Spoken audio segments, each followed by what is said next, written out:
My brother broke my wrist and kept injuring me, but my parents said that I should toughen up until the one test result destroyed their favorite son. Growing up, I played soccer with my older brother Tyler every weekend at the park near our house. I was 14 and he was 17, and our parents loved that we had this thing we did together. They'd bring folding chairs and cheer us on while we practiced drills and played one-on-one. Tyler was bigger and stronger, so obviously he usually won, but it was still fun until junior year hit, and he started getting really aggressive about everything. The first time he deliberately tripped me, I thought it was an accident. I went down hard and scraped my knee pretty bad. My mom ran over with Band-Aids while my dad told me to walk it off. Tyler said he was going for the ball and I got in the way. The next weekend he shoulder-checked me into the goalpost. I hit my head and saw stars for a minute. My parents said that's just how boys play, and I needed to toughen up if I wanted to keep playing with someone 3 years older. Tyler didn't even pretend to apologize that time. After that, every practice got worse.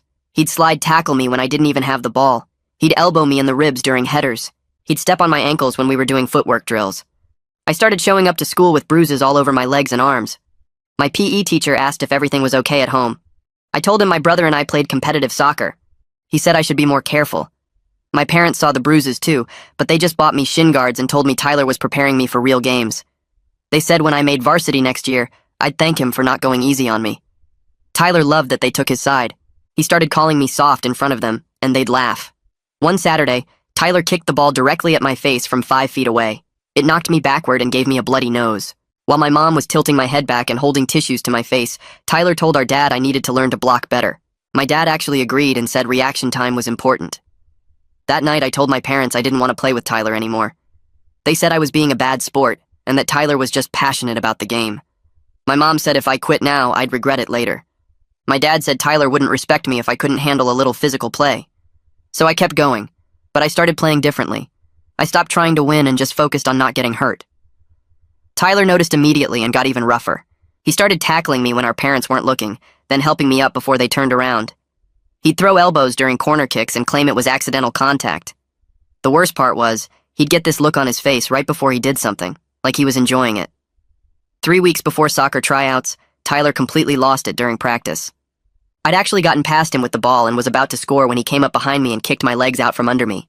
Not a slide tackle, just straight up kicked the back of my knees. I went down face first and felt something pop in my wrist. Tyler stood over me and said I should have passed instead of showing off. My parents finally took me to urgent care, but only because my wrist was swelling up. The doctor said it was sprained and asked how it happened. My mom said it was a soccer accident. The doctor looked at all my other bruises and old scrapes and asked if I'd had any other soccer accidents recently. My dad laughed and said boys will be boys. The doctor didn't laugh. He said he wanted to run some tests just to make sure everything was healing properly. My parents thought he was overreacting, but agreed. While we waited for my x-ray results, the doctor came back and said he wanted to examine Tyler too, just as a precaution since we practiced together so much. My parents were confused, but Tyler looked nervous for the first time. The doctor said he noticed Tyler seemed to be breathing heavily and sweating, even though we'd been sitting in the waiting room for an hour. My mom said Tyler was naturally athletic and probably just warm. The doctor insisted on blood work for both of us, saying he wanted to check for any underlying conditions that might affect healing or cause excessive aggression during physical activity. Tyler tried to leave, but my dad made him stay. A week later, we got called back to the hospital. The doctor sat us all down and explained that Tyler's blood work showed extremely elevated hormone levels, specifically testosterone that was way outside normal range. He said it was consistent with steroid use. Tyler's face went white. Tyler pushed his chair back and stood up fast, heading for the door like he could just walk out of this whole situation. The doctor moved to block the doorway before Tyler got there, not grabbing him or anything, but just standing there with his hands up in a calm way. The doctor said Tyler's testosterone levels were dangerously high and required immediate follow-up testing and medical evaluation to check for organ damage. My parents looked at each other with these confused and angry expressions, like they couldn't believe what they were hearing. My mom opened her mouth to say something, but the doctor kept talking in this serious tone that made everyone stay quiet. He explained that steroid use in teenagers could cause permanent damage, and Tyler needed more blood work done today. A nurse came in with a clipboard full of consent forms and handed them to my dad, who just stared at the papers without signing anything. The doctor waited, still blocking the door, until my dad finally grabbed a pen and started filling out the forms with shaky handwriting. Tyler sat back down and put his head in his hands, while the nurse tied a rubber band around his arm to draw more blood. The doctor pulled over a rolling stool and sat down facing all of us, his hands folded together like he was about to explain something important. He started talking about what anabolic steroids do to a teenager's body and brain, using words like increased aggression and severe mood swings and violent behavior changes. My mom kept shaking her head back and forth, saying Tyler would never do drugs, that he was a good kid who worked hard. But I wasn't looking at my mom or the doctor. I was watching Tyler's face go from white to bright red as the doctor listed off symptoms that perfectly matched every behavior change over the past year. The anger that came out of nowhere, the way he'd lose control during practice, how he started getting mean even when we weren't playing soccer. Tyler's leg was bouncing up and down really fast, and he was staring at the floor tiles like he wanted to disappear into them. The doctor asked Tyler directly if any of these symptoms sounded familiar, and Tyler just nodded without looking up. My dad asked what the doctor was suggesting, his voice getting loud and defensive. The doctor said the blood work didn't lie, and Tyler's hormone levels were consistent with steroid use over several months. The room got really quiet, except for the sound of my mom crying softly. Tyler finally lifted his head and looked at our parents with this desperate expression. He admitted he started taking steroids last spring when college scouts began showing interest in players from our region. His voice cracked when he said it, like he was about to cry too. Tyler said everyone on the varsity team knows guys who use them, and he felt like he needed an edge to get noticed for scholarships. He looked at my dad when he said our family can't afford college without financial aid. My dad's face went from confused to absolutely furious in about 2 seconds. He stood up so fast his chair scraped loudly against the floor and started yelling about how Tyler threw away his entire future. My dad demanded to know where Tyler even got illegal drugs, his voice getting louder with every word. Tyler yelled back that Dad was the one who'd been pressuring him about scholarships since freshman year. Tyler stood up too, and they were facing each other across the small exam room. Tyler said our family was counting on him to get a free ride to college, that Dad reminded him every single day how much was riding on his soccer career. My mom tried to say something, but both of them kept yelling over her. The doctor stood up and raised his voice just enough to cut through their argument. He said very firmly that they needed to stop and listen, because this was serious. The doctor explained that Tyler needed to stop using steroids immediately, but had to do it under medical supervision because quitting cold turkey could be dangerous. He pulled out his phone and started making calls right there in the room to schedule follow-up appointments with an endocrinologist. The doctor made it very clear this wasn't optional, that Tyler would be monitored weekly until his hormone levels stabilized. Then the doctor turned to my parents and said they needed to discuss my injuries now. My whole body tensed up because I knew this was my chance to finally tell the truth. I spoke up for the first time since we got to the hospital, and my voice was shaking so bad I could barely get the words out. I told the doctor about every deliberate hit and trip and tackle over the past year. My parents both tried to interrupt me, saying I was exaggerating or misremembering, but the doctor held up his hand and told them to let me finish. So I kept going, describing how Tyler would hurt me when they weren't looking and then help me up before they turned around.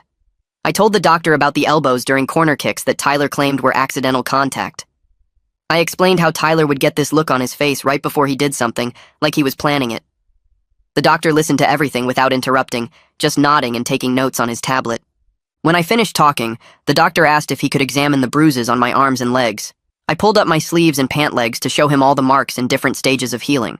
The doctor took photos with his tablet from my medical record, and I heard my mom gasp when she saw how many bruises there actually were.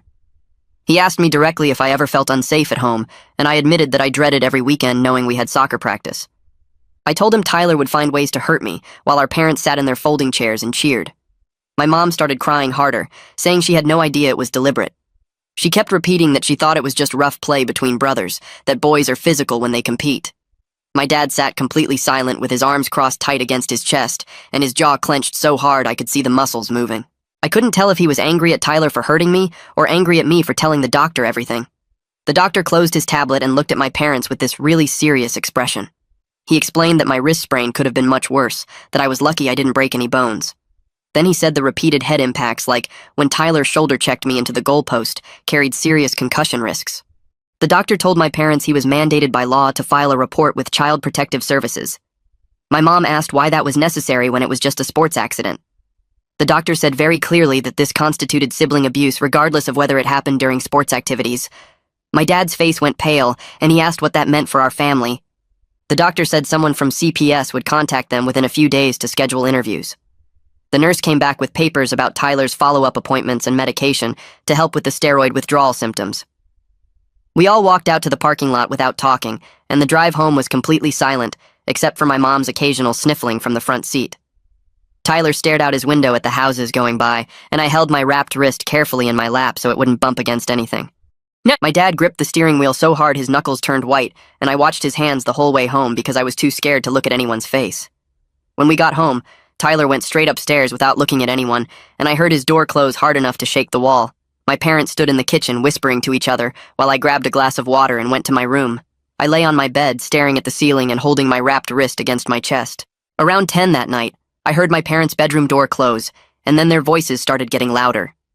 My dad's voice came through the wall first, saying something about how my mom always made excuses for Tyler and never taught him to control himself.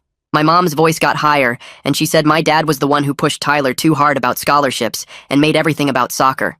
They went back and forth like that for maybe 20 minutes, their voices rising and falling, and I pulled my pillow over my head, but I could still hear them blaming each other for what Tyler did. The next morning, my dad knocked on Tyler's door at 7 and told him to get up and come downstairs. I heard Tyler's footsteps in the hallway and followed them down to find my dad standing in the kitchen with his arms crossed. My dad held out his hand and told Tyler to give him his phone right now. Tyler argued that he needed it for the team group chat, and my dad's face went red as he said Tyler wouldn't be on the team much longer once the school found out about the steroids. Tyler handed over his phone, and my dad said he was grounded until further notice, which meant no friends, no going out, nothing but school and home. My mom appeared in the kitchen doorway and started making pancakes without saying anything. She does that when she's stressed, just starts cooking like it'll fix everything. The smell of butter and batter filled the kitchen, but none of us were hungry. I poured cereal and pushed it around my bowl while Tyler sat across from me staring at the table. My mom put a stack of pancakes in the middle, but nobody touched them. She kept glancing at me with this expression that looked guilty and uncomfortable at the same time. Finally, she said she was sorry she didn't believe me about Tyler being too rough during practice.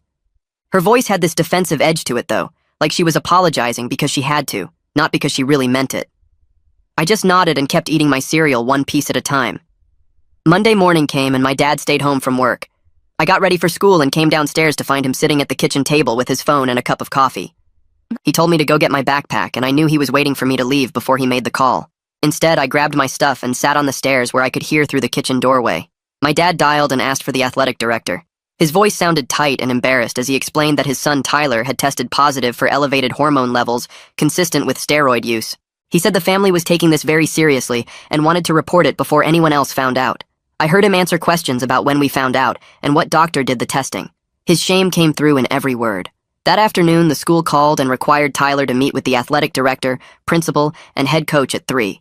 My dad left work early and picked Tyler up from the school. They drove off together and my mom started pacing around the kitchen the second they left. She wiped down counters that were already clean. She reorganized the junk drawer. She folded dish towels that were already folded. I did my homework at the kitchen table and watched her move from one pointless task to another for 2 whole hours. When the front door finally opened, Tyler walked straight past us and up the stairs. His door slammed so hard a picture frame rattled on the wall. My dad came into the kitchen and told my mom that Tyler was suspended from the soccer team while they did a full investigation. He said the school might kick Tyler out of all sports permanently because they have a zero-tolerance drug policy. Steroids counted as performance-enhancing drugs, even though Tyler wasn't caught using them at the school. My mom pressed her hand against her mouth and sat down hard in a kitchen chair. That evening, my parents called both of us into the living room for a family meeting. We all sat down in different spots, nobody close to anyone else. My dad started by saying we needed to address what happened. Then he immediately switched to talking about Tyler's future and how this suspension could ruin his chances at college. He talked about scholarship opportunities disappearing and how this would follow Tyler forever. I listened for maybe 3 minutes before I couldn't take it anymore. I interrupted and asked if anyone was going to talk about how Tyler hurt me on purpose for months while they watched and told me to toughen up. My mom said we would get to that, but right now they needed to figure out Tyler's situation first. That made it so clear that I still wasn't the priority, that even after everything, Tyler's future mattered more than what he did to me. I stood up and told them I was done being ignored. I said a doctor had to force them to take me seriously, and I wasn't going to sit there while they planned how to save Tyler's reputation. My dad's voice got sharp, and he ordered me to sit down and show some respect. I walked out instead and went upstairs to my room. I locked my door and sat on my bed with my back against the wall. Through the wall I shared with Tyler's room, I heard him start crying. His voice came through muffled but clear enough that I could hear him telling our parents he felt so much pressure to be perfect and get scholarships. He said he thought steroids were his only option because he was so scared of letting everyone down. My mom's voice got soft and comforting. My dad asked why Tyler didn't just talk to them about the pressure. I sat there listening and wanted to scream that I had tried talking to them for months about Tyler hurting me, and they never listened to me at all. The next morning I walked into school and immediately felt people staring at me. Tyler's suspension had somehow spread overnight, and kids I barely knew kept coming up asking what happened to him. I stuck to the same answer every time, saying he got in trouble and wouldn't be playing soccer anymore. Nobody seemed satisfied with that vague response, but I wasn't about to tell them about the steroids or the hospital or any of it. By third period, the rumors were completely out of control, with people saying Tyler got arrested or expelled or caught doing drugs at the school. None of it was exactly right, but none of it was completely wrong either. Between classes, I grabbed books from my locker, and this kid from Tyler's team appeared next to me. He played midfield and had been to our house for team dinners before. He got right in my face asking if I was the one who got Tyler kicked off the team. His voice was loud enough that other kids in the hallway stopped to watch. I opened my mouth to answer, but didn't get a chance because my PE teacher suddenly stepped between us.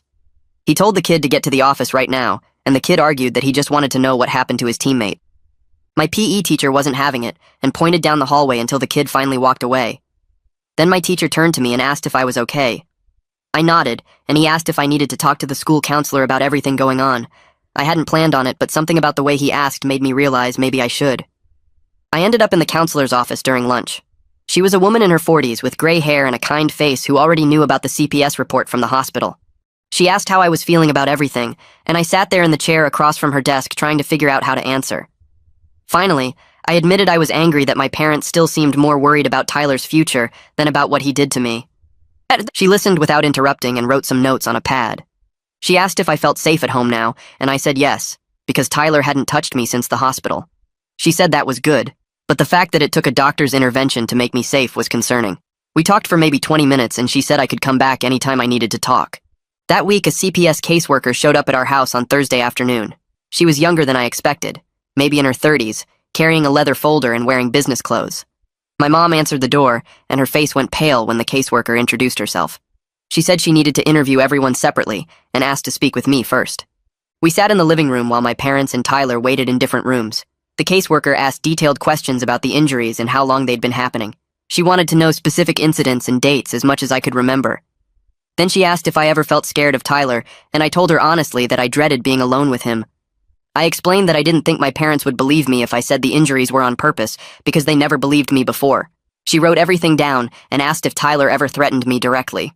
I said no, but he didn't have to because the physical stuff was threat enough. After about 30 minutes, she thanked me and asked my mom to send Tyler in next. I went upstairs to my room, but I could hear voices through the floor. Tyler's interview went longer than mine, maybe 45 minutes. I pressed my ear against the floor near the heating vent and caught pieces of what he was saying. His voice sounded shaky, and I heard him admit he hurt me deliberately because he was angry and taking out his frustration. He said the steroids made him more aggressive, but he knew what he was doing was wrong and did it anyway. Hearing him finally admit it out loud to someone official made my chest feel tight. My parents got interviewed together after Tyler, and that took over an hour. I stayed in my room doing homework and trying not to think about what they were saying downstairs. When the caseworker finally called everyone back to the living room, she explained that she wasn't removing anyone from the home. My mom's shoulders dropped with relief, but the caseworker wasn't finished. She said the family was required to attend counseling together because the family dynamic enabled abuse to continue.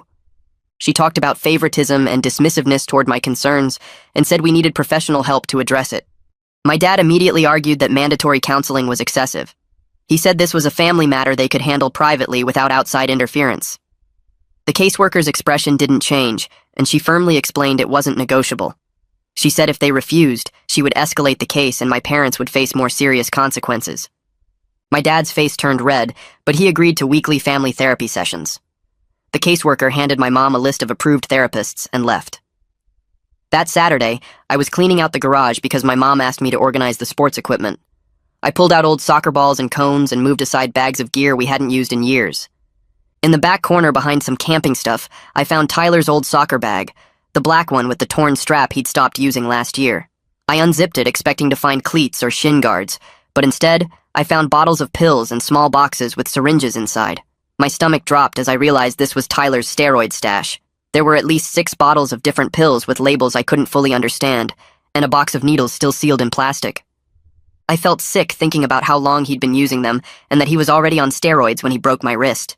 I grabbed the bag and carried it inside. My parents were in the kitchen, and I walked straight to the table and dumped everything out in front of them. Pills scattered across the surface and syringes rolled toward the edge. My mom gasped and covered her mouth with her hand. My dad's face went dark red as he stared at the extent of Tyler's drug use. I looked at both of them and said, "This is what they chose to ignore while telling me to toughen up." My mom started to cry, and my dad stood up so fast his chair scraped loudly against the floor. He yelled for Tyler to get downstairs right now. Tyler appeared in the doorway and stopped when he saw the table. My dad demanded to know where all this came from and how long Tyler had been using. Tyler admitted he bought the steroids online from a sketchy website using birthday money and cash from his part-time job at the grocery store. He said he spent over $300 on cycles of pills and injectable testosterone over 6 months. My dad asked why Tyler would do something so dangerous and expensive. Tyler said he felt desperate to get bigger and stronger for Scouts and thought this was the only way to compete with other players who were already using them. The endocrinologist appointment happened 3 days later at a medical building downtown. We sat in another waiting room with the same tension hanging over us while Tyler filled out paperwork about his steroid use. The doctor called us back, and Tyler had to give more blood samples and pee in a cup. The endocrinologist was an older man with gray hair who looked at Tyler's chart and test results for a long time before speaking. He explained that Tyler's natural testosterone production had been suppressed by the steroids. His body stopped making its own hormones because it was getting them artificially. The doctor said Tyler would need monitoring for months, maybe longer, to see if his levels went back to normal. He warned that some effects might be permanent. Tyler could have fertility problems later in life. He might need hormone replacement therapy. His bone density could be affected. The list went on, and Tyler's face got whiter with each possible consequence. My mom kept asking if there was anything they could do to fix it faster, and the doctor said no. Tyler's body needed time to recover, and there were no guarantees it would fully heal. Tyler started crying right there in the doctor's office. Not quiet tears, but full-on sobbing that he'd ruined his body and his future for nothing. My mom immediately moved to comfort him, putting her arm around his shoulders and telling him it would be okay. The doctor held up his hand and said Tyler needed to understand the serious consequences of his choices. He looked directly at Tyler and said recovery would require taking full responsibility for what he did. My mom pulled back, looking confused and hurt. The doctor scheduled follow-up appointments every month and gave Tyler information about support groups for athletes who used performance-enhancing drugs. The drive home was quiet, except for Tyler's occasional sniffles from the back seat. Our first family counseling session was the following week at an office in a strip mall between a nail salon and a pizza place. The waiting room had boring landscape paintings and magazines nobody wanted to read. When the therapist called us back, we walked into her office and everyone sat as far apart as possible. Tyler took the chair in the corner. My parents sat on opposite ends of the couch. I picked the other chair near the door. The therapist was a woman probably in her 50s with short brown hair and glasses. She introduced herself and explained that her job was to help our family communicate honestly and rebuild trust. She had a calm voice that made it clear she'd heard plenty of messed up family stories before. The therapist asked each of us to describe what happened from our perspective. Tyler went first, and I could tell he'd been thinking about what to say. He admitted he hurt me on purpose. He said the steroids made him angry, but he chose to take his frustration out on me because he knew our parents would take his side. My mom made a small noise like she wanted to interrupt, but the therapist gave her a look and she stayed quiet. When it was my turn, I told the therapist about every injury, the deliberate trip that scraped my knee, the shoulder check into the goalpost, the ball kicked at my face, the slide tackles when I didn't have possession, every time I asked to stop playing with Tyler, every time my parents dismissed my pain and told me to toughen up. My voice cracked when I described how alone I felt, knowing my own family wouldn't protect me from my brother. I had to stop and breathe a few times to get through it all. My mom cried through most of the session. She kept saying she was sorry and that she should have listened to me. The therapist waited until my mom finished talking and then gently pointed out that apologies need to be backed up by changed behavior, not just words. She asked my mom what specific actions she would take differently going forward. My mom stammered and said she would believe me and take my concerns seriously, but couldn't give concrete examples. The therapist wrote something down in her notebook. My dad remained defensive the whole time. He argued that he was trying to prepare me for real competition and that he didn't know Tyler was deliberately hurting me. He thought it was just rough play between brothers. The therapist challenged this directly. She asked how many bruises and injuries it took before he questioned whether something was wrong. My dad's face turned red, and he said he trusted Tyler's explanation that it was accidental. The therapist asked if that was really trust, or if it was easier to believe Tyler because acknowledging the truth would mean admitting he failed to protect his younger son. My dad didn't answer that. The therapist identified our family pattern of prioritizing Tyler's achievements and future over my safety and well-being. She said this favoritism created an environment where Tyler felt entitled to hurt me, and I felt voiceless. Both parents contributed by dismissing my concerns every time I brought them up. She used the word enabling, and my mom flinched like she'd been slapped. The therapist explained that Tyler's steroid use and violent behavior didn't happen in a vacuum. The family system allowed it to continue by making excuses and looking the other way. By the end of the first session, the therapist assigned homework to everyone. My parents had to write down specific instances where they dismissed my injuries and think about why they chose to believe Tyler over me. Tyler had to write about what drove him to hurt me and what he was really angry about underneath the steroid rage. I didn't get homework, which felt weird, but also fair since I was the one who got hurt. The therapist scheduled our next appointment for the following week and said this was just the beginning of a long process. She warned us that things might get harder before they got better because we were pulling back layers of family dysfunction that had been building for years. Nobody talked on the drive home. A few days later, Tyler knocked on my bedroom door. I was doing homework at my desk and didn't want to deal with him, but he knocked again. I opened the door and just looked at him without saying anything. He asked if we could talk, and I was wary, but let him in anyway. He sat in my desk chair while I sat on my bed with my arms crossed, waiting to hear what he had to say. Tyler rubbed his hands on his jeans and stared at the floor for a long time before he started talking. He said he'd been thinking about what the therapist said during our sessions, and he finally understood something he hadn't wanted to admit before. He looked up at me, and his eyes were red like he'd been crying earlier. He said he was jealous of me because I didn't have the same pressure he did. Our parents expected him to be perfect, to get scholarships, to be the star athlete who would make the family proud and pay for college through sports. But they let me just be a kid. They didn't put those same expectations on me, and he resented that I got to enjoy soccer while he felt crushed by what everyone wanted from him. I stayed quiet and kept my arms crossed because I wasn't ready to feel sorry for him yet. Tyler kept going, his voice getting shakier. He admitted that hurting me made him feel powerful when everything else in his life felt out of control. The steroids made him angrier and more aggressive, but the cruelty was his choice. He knew what he was doing every single time he kicked me or elbowed me or tackled me too hard. He said he's sorry for making me afraid of my own brother, and a tear actually ran down his face when he said it. I watched him cry and felt this weird mix of anger and sadness. Part of me wanted to tell him it was okay, but the bigger part remembered every bruise, every time I flinched when he came near me.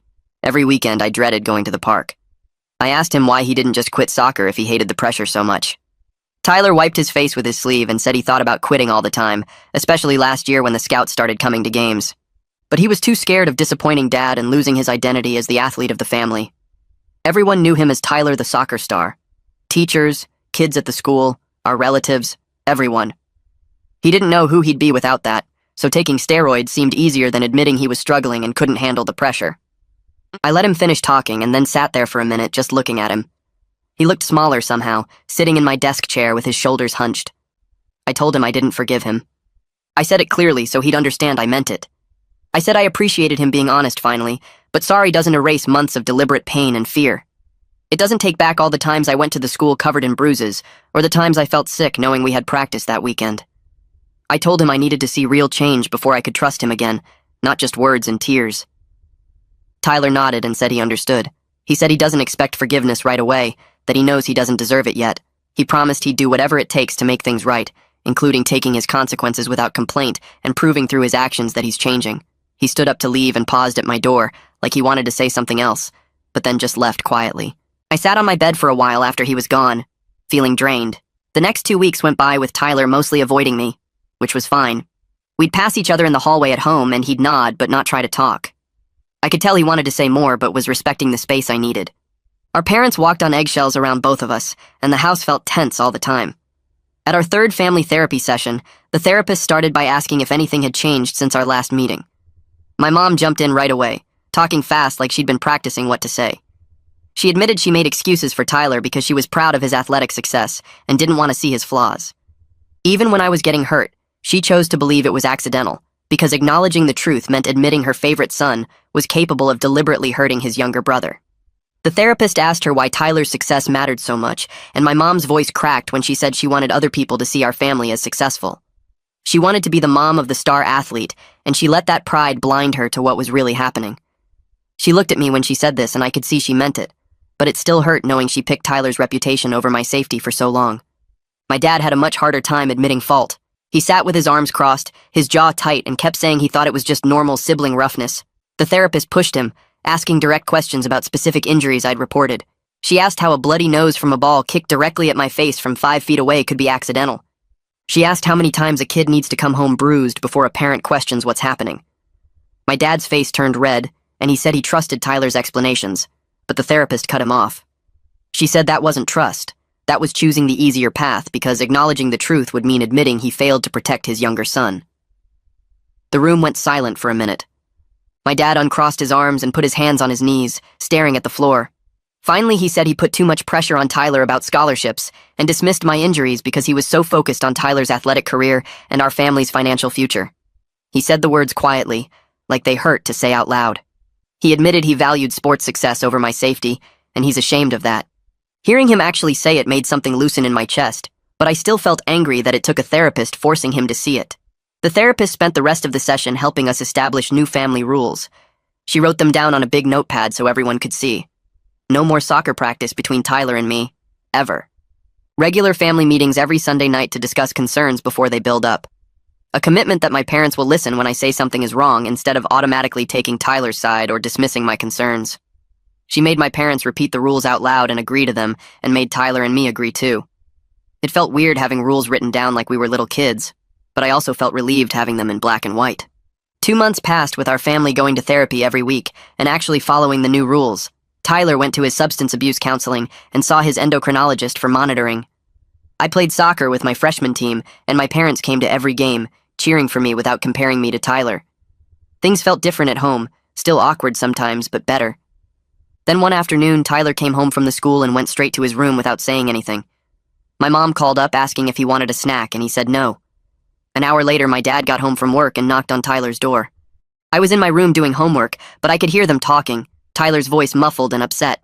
My dad came out and called my mom upstairs, and they both went into Tyler's room and closed the door. I heard my mom gasp, and then everything went quiet. They stayed in there for a long time. When Tyler finally came out for dinner, his eyes were puffy and red. He sat down at the table and my parents sat on either side of him. My dad explained that Tyler received official notice from the school district that day. His athletic eligibility was revoked for the remainder of high school because of the steroid use. No college scouts would be allowed to watch him play, even if the team let him back, which they wouldn't. The scholarship opportunities he'd been chasing since freshman year were completely gone. My mom reached over and squeezed Tyler's hand. I didn't know what to say, so I just ate my dinner and listened. Tyler spent the whole next day in his room with the door closed. I heard him moving around in there, and once I heard something hit the wall, but mostly it was just quiet. My parents gave him space, though my mom kept walking past his door like she wanted to knock. The day after that, Tyler came out in the morning and sat down with our parents at the kitchen table. I was eating cereal and getting ready for school. Tyler told them he accepts the consequences of what he did. His voice was steady, not angry or crying. He said maybe it's better this way because now he can figure out who he is without soccer defining him. He said he's been Tyler the soccer player for so long that he forgot there could be other things he's good at or interested in. My dad asked what he meant, and Tyler said he'd been thinking about maybe studying sports medicine or physical therapy in college. He wanted to help athletes stay healthy instead of hurting themselves like he did. My mom started crying again, but this time she was smiling too. She said she was proud of him for accepting responsibility and thinking about his future in a new way. My dad nodded and said they'd help him research other paths to college, including academic scholarships and community college transfer programs. It was the first time I'd seen them support Tyler in something that wasn't about athletics, and I could see the relief on Tyler's face. That weekend, my parents sat down with Tyler at the kitchen table with a laptop and a stack of brochures they'd picked up from the guidance counselor's office. My mom opened a website showing community college programs, while my dad had a notebook ready to write down costs and requirements. Tyler pulled his chair closer and started reading through the nursing and physical therapy program descriptions. I was doing homework at the counter, but could hear them discussing transfer agreements with 4-year schools and how Tyler could save money by living at home for 2 years. My dad calculated numbers on his phone, while my mom bookmarked pages about academic scholarships that didn't require athletic participation. Tyler asked questions about application deadlines and prerequisite classes, and for the first time I heard genuine interest in his voice, instead of the pressure and stress that used to be there when they talked about his future. My mom printed out a checklist of things Tyler needed to do, and my dad said they'd visit 3 local community colleges next month to tour the campuses and talk to advisors. Tyler thanked them and took the papers to his room to read through everything more carefully. The following Monday, Tyler came home from the school with a packet from the counseling office. The school mandated that he attend substance abuse counseling every week in addition to our family therapy sessions. Tyler signed the consent forms without arguing, and my mom scheduled his first appointment for that Thursday. When Thursday came, Tyler drove himself to the counselor's office across town and was gone for over an hour. He came home quieter than usual, but not upset, just thoughtful. At dinner that night, he mentioned that the counselor was helping him understand the pressure he'd felt and why taking steroids seemed like a solution when it actually made everything worse. Over the next few weeks, Tyler went to counseling every Thursday after school. He started talking more openly about what he was learning, explaining how the counselor taught him different ways to handle stress and expectations. One evening, he told me the counselor said a lot of student athletes struggle with the same pressures he did, and that asking for help was actually stronger than trying to handle everything alone. 3 months after everything started, my wrist felt completely normal again. I could bend it all the way and put weight on it without any pain. Soccer tryouts for the freshman team were coming up, and I decided to go for it. The tryouts lasted 3 days with drills and scrimmages, so the coaches could see everyone's skills. I was nervous the first day, but once I started playing, I remembered how much I actually enjoyed soccer when I wasn't scared of getting hurt. I passed the ball cleanly, made a few good defensive plays, and even scored once during a practice game. At the end of the 3rd day, the coach posted the roster and my name was on it. I made the team. My first official game was on a Saturday morning against another school in our district. My parents came and sat in the bleachers with their folding chairs and a cooler of drinks. When I scored in the second half, my mom jumped up cheering and my dad clapped and yelled my name. Nobody compared my playing to Tyler's or said I should have done something differently. They were just proud of me for being me. Tyler started coming to my games too. He'd sit with my parents in the bleachers and cheer whenever our team did something good. The first time I saw him there, I felt weird about it, wondering if he'd critique my playing or make comments about what I should have done. But he didn't. When I scored, he stood up and clapped, just like my parents did. After the game, he told me I played well and asked if I was having fun with the team. He never made it about himself or talked about how he would have handled a play differently. He just supported me. Over the next few games, I got used to seeing him there, and it stopped feeling strange. He brought water bottles for the team once and helped my coach carry equipment to the car after practice. My teammates thought it was cool that my older brother came to watch us play. In our weekly family therapy session, the therapist asked us to talk about the progress we'd made since we started coming. My mom said she was proud of how Tyler was handling his counseling and college research. My dad said he appreciated that I'd given soccer another chance and was doing well on my team. Tyler said he felt less pressure now that he wasn't trying to be perfect all the time. I said things felt better at home, but I was still working on trusting everyone again. The therapist nodded and said our family had come a long way in just a few months. She reminded us that acknowledging problems was important, but real change takes years of consistent effort, not just a few months of trying harder. She said we'd built a good foundation, but we needed to keep working at it every single week. My parents agreed and said they were committed to continuing therapy as long as we needed it. Tyler said the same thing. The therapist scheduled our next appointment and gave us homework about communication skills to practice at home. My parents started treating Tyler and me more equally in small ways that added up. My mom helped me with a history project about World War II, spending an evening looking up information with me and helping me organize my presentation. My dad taught me how to change a tire one Saturday afternoon in our driveway, showing me where the jack went and how to loosen the lug nuts. He let me do most of the work while he supervised and answered my questions. At dinner, they asked about my day and what I was learning in my classes, instead of only focusing on Tyler's situation and appointments. My mom came to my school's open house and met my teachers, asking them about my progress and what I could work on. My dad took me to get new soccer cleats and let me pick the ones I wanted instead of telling me which ones were best. These were small things, but they showed me that my parents were paying attention to me as an individual person, not just Tyler's younger brother. Tyler got a part-time job at a sporting goods store in the mall. He worked 3 afternoons a week and every Saturday, helping customers find equipment and restocking shelves. His first paycheck went into a savings account he opened specifically for college. He showed me his account balance on his phone and explained how much he was trying to save each month. One night at dinner, he mentioned he'd been reading about sports medicine and physical therapy programs. He said he liked the idea of helping athletes stay healthy and avoid injuries instead of pushing themselves too hard like he did. My dad asked questions about what kind of training those careers required, and my mom looked up salary information to show Tyler he could make a decent living doing that kind of work. Tyler seemed excited talking about a future that didn't revolve around playing soccer professionally. He said maybe his experience with steroids and injuries could help him understand what athletes go through and make him a better therapist or trainer someday. 4 months after the hospital revelation, Tyler had another appointment with his endocrinologist. My parents took him and I stayed home doing homework. When they got back, my mom was smiling and my dad looked relieved. Tyler explained that his latest blood work showed his hormone levels were starting to go back to normal.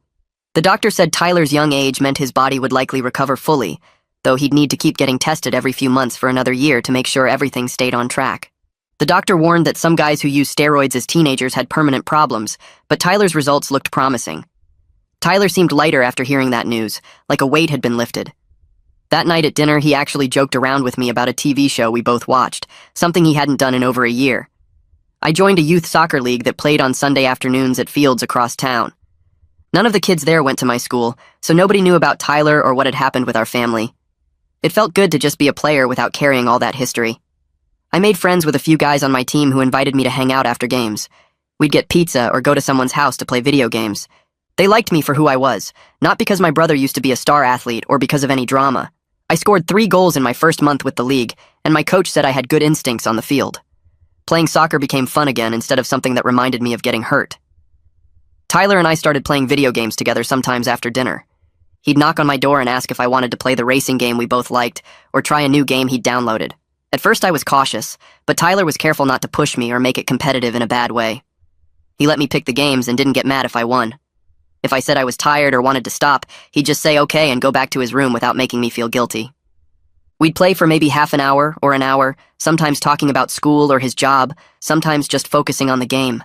It felt like we were carefully rebuilding something that had been broken, taking small steps toward being brothers again instead of enemies. I appreciated that Tyler respected my boundaries and let me control how much time we spent together. He was proving through his actions that he really was changing, not just saying sorry and expecting everything to be fine immediately. A few weeks later, Thanksgiving rolled around and my mom started planning the menu like she always did. She asked both Tyler and me what sides we wanted, instead of just assuming Tyler's favorites would be everyone's favorites. My dad helped her cook the turkey while Tyler and I set the table together, working quietly, but without the tension that used to fill every room we shared. When we all sat down to eat, my mom said we should each share something we were grateful for before digging in. My dad went first and said he was grateful our family was still together and working on being better.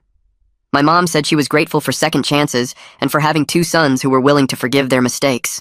Tyler said he was grateful for his health coming back and for the chance to figure out who he was without soccer defining him. When it was my turn, I said I was grateful that our family was finally being honest with each other, even though it took a crisis to get here. Nobody argued or made excuses, and we ate dinner talking about normal stuff like school and work and the football game on TV. It was the first Thanksgiving in years that didn't revolve around Tyler's upcoming games or his stats or which college scouts had contacted him. We just existed as a family without the constant pressure of his athletic career hanging over everything. 6 months after that day in the hospital when everything came out, my parents knocked on my bedroom door one evening and asked if we could talk privately. I felt nervous immediately, wondering if something bad had happened, but they both looked serious and determined rather than angry. We went downstairs and sat in the living room, them on the couch and me in the armchair across from them.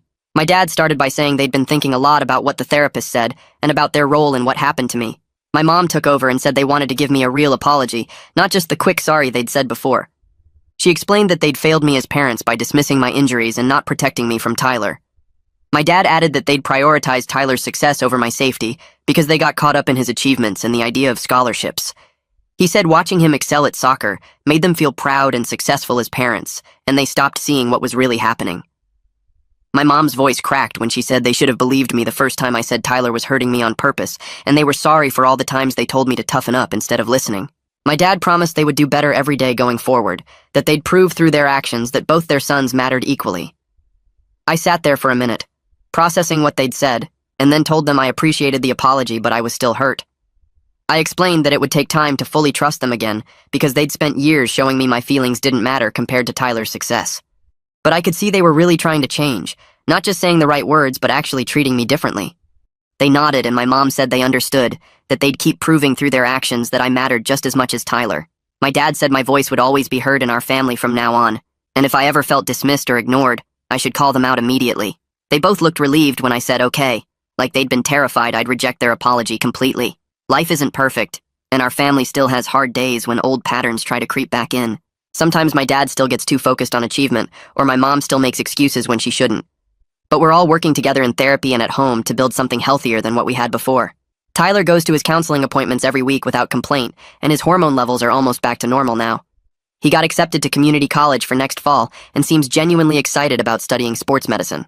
My parents ask about my soccer games and school projects with real interest, not just because they feel obligated. They come to my games and cheer for me without comparing my performance to how Tyler used to play. Tyler sits with them in the stands and celebrates when I score, and afterward we sometimes grab food together as a family. He's genuinely remorseful about what he did, and keeps proving through small daily choices that he's different now. My parents are learning to listen when either of us speaks up about something bothering us, and they're treating us equally, instead of putting all their attention on one son. I finally feel safe and valued in my own family for the first time in years, and while we still have work to do, we're moving in the right direction together.